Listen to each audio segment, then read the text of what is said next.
There's one thing that I find very annoying about so-called Kingdom Hearts fans, and it is when they say that they don't need to play all the Kingdom Hearts games, and that only Kingdom Hearts 1 and 2 are going to be important for Kingdom Hearts 3.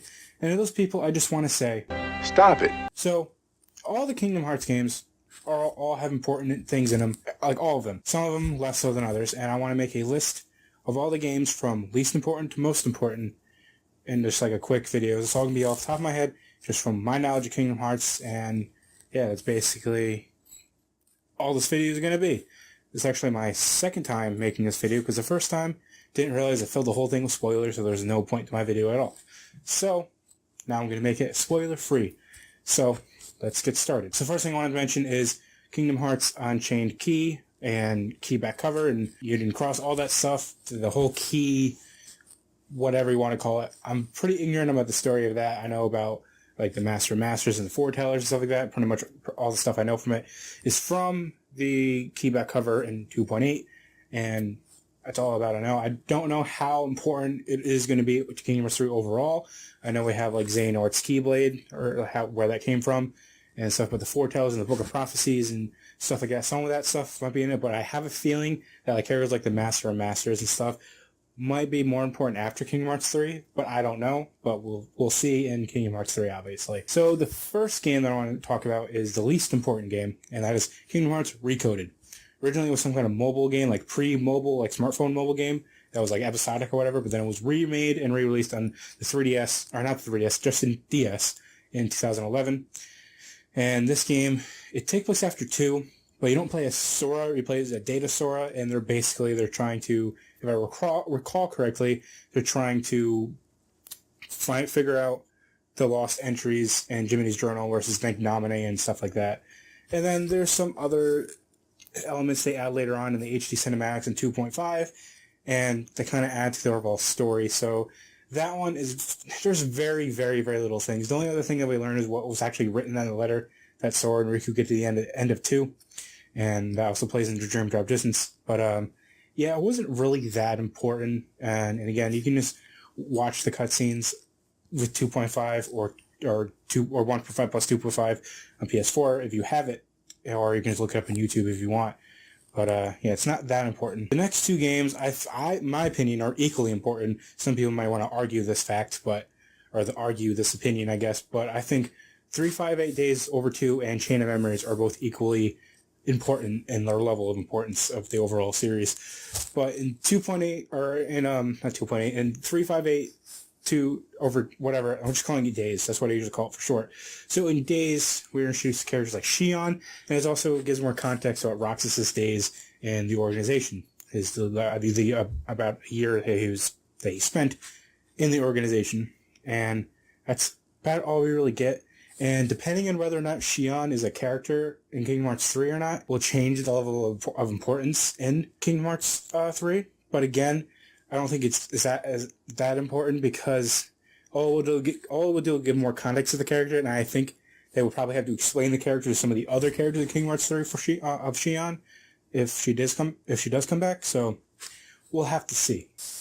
Next one, like I said before, is Chain of Memories, and that one takes place between 1 and 2. Same thing with Days. They both kind of take place in this like between 1 and 2 area. There's a little bit of layover, but it's whatever. But pretty much what Chain of Memories does is explain why Sora is sleeping in the beginning of 2. And it also talks about some of the other Organization 13 members. I think there's 5 members that are only in that game.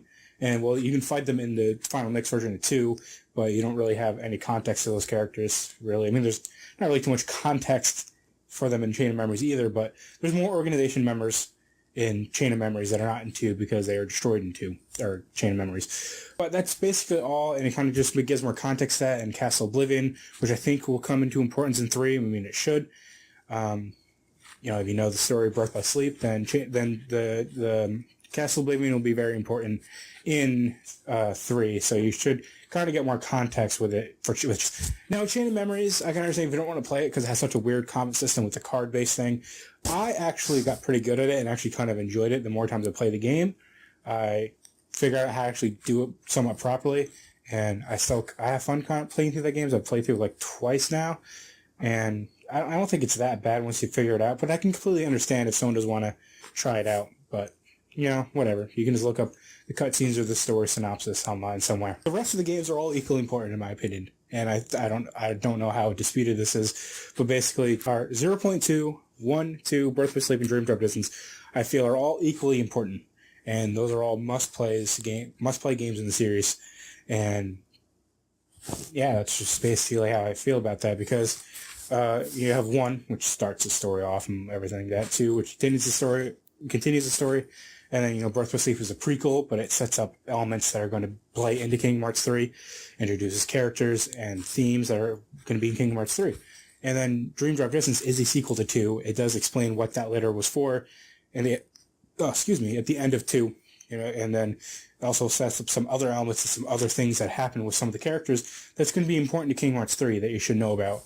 And then 0.2, again, it's a prequel, a sequel, and a prologue all in one, because it's, the game is being told, like, the game story is being told from a character telling a story in the game. And that's pretty confusing, but basically, Mickey Mouse, King Mickey, is telling Yensid, Kairi, and Riku about Aqua in the Realm of Darkness, and what he knows about that thing. And that chunk takes place, like, near the end of 1, and so... But it also gives more context for Aqua and how they're going to rescue her in 3.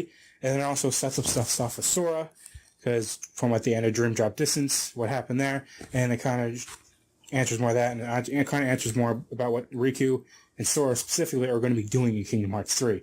So, yeah, that is why you need to play all the games, or at least know about them before Kingdom Hearts 3. Because if you just jump into Kingdom Hearts 3 after only playing Kingdom Hearts 1 and 2, you're going to be completely lost. There's going to be so many characters you don't know. There's going to be characters that are not dead yet. They're going to be like, why are they not dead? There's going to be not characters, but there's going to be themes that you're not going to know of. There's going to be the whole base of the whole, like, what we think it's going to be about, like the whole climax of the Xehanort saga is going to be. You're not going to know what any of that is, because you only played 1 and 2. And, yeah, and I just don't want people to be utterly confused when Kingdom Hearts 3 comes out and they have no idea what's going on. But, whatever. You can do what you do. Do you, Internet. Do you. But anyway, I have been Zestrin. Thank you for watching this video about the importance of all the Kingdom Hearts games and why you should play them all, because honestly, if you're a Kingdom Hearts fan, you should want to play them anyway, because they're all good games. Most of them anyway. Again, Chain of Memories, debatable. But, the DS games, they're fun for DS games. Even Chain of Memories, like, it's got fun gameplay. Or not Chain of Memories, Recoded. It's got fun gameplay, but story doesn't really matter in most ways. It's kind of more of a recap of 1, honestly, and some other stuff. But anyway, again, I've been Zestrin. Thank you for watching this video. Please like, share, comment, subscribe if you enjoyed. And also, please subscribe to my Let's Play channel, Xeno Plays. You'll find it in the description. You'll find it at the end cards at the end of the video. And again, you'll find it in the channels tab on the homepage of my channel. And yeah, that's basically about it. So I will see you guys in the next video. Bye.